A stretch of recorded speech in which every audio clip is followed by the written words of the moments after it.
I'm not wasting any further time. I'm not any further time. The only 90 minutes available to practice, so I have to make two videos with pen. Okay, so just get going. Let's get going. So.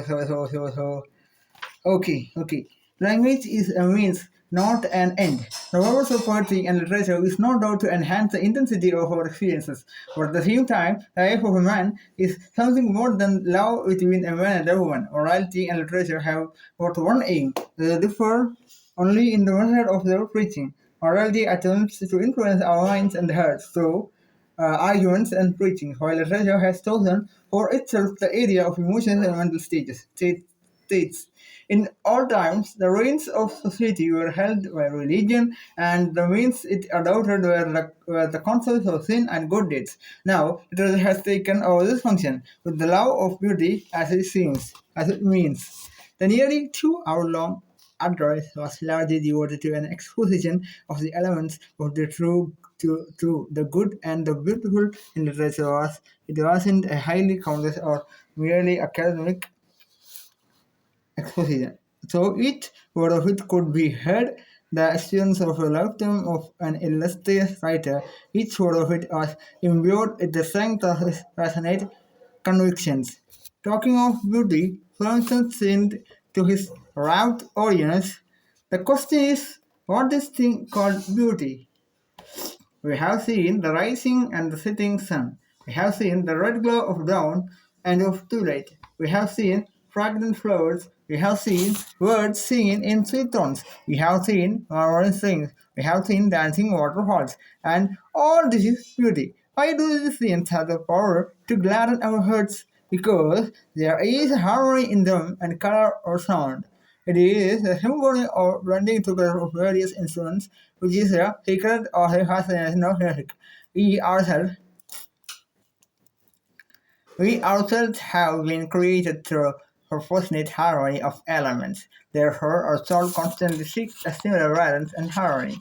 Francis went on to declare plainly the unambiguously and fearlessly his own passionate convictions. I do not hesitate to say that, like all other objects, we are too on the scales of utility. We must change our criterion of beauty. Art has been, and still is, taken to mean a narrow aestheticism.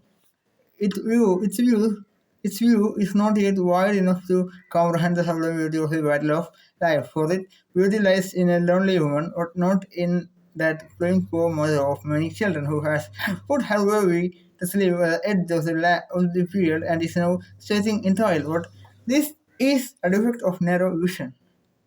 It will be if this view of beauty undergoes an enlargement, it will be found that if painting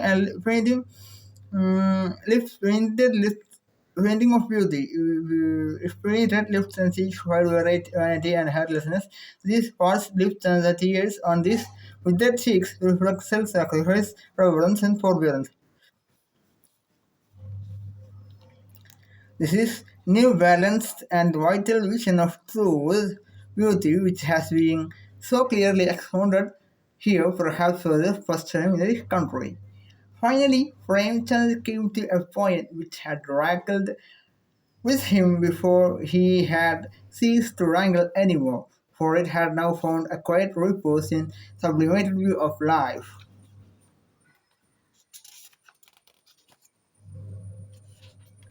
The temple of literature has no place for the devotees of wealth and splendor, for here are needed worshippers who have made service the whole meaning of their life and whose hearts are sympathy for the suffering and the passion of love as for honor. It is what we make of it. If we serve the society with sincerity and devotion, honor, prestige, and fame, will all kiss our feet? Why then should we bother about honor and prestige? The spiritual joy of service should be our true reward. Why should we hanker after immersing upon the society our greatness or want to hold it in our awe? Why should we be afflicted by the desire to live in greater comfort than others? Why should we want to rank among the rich? For we are foot soldiers marching on with the banner of society in our hands. So that's it for today.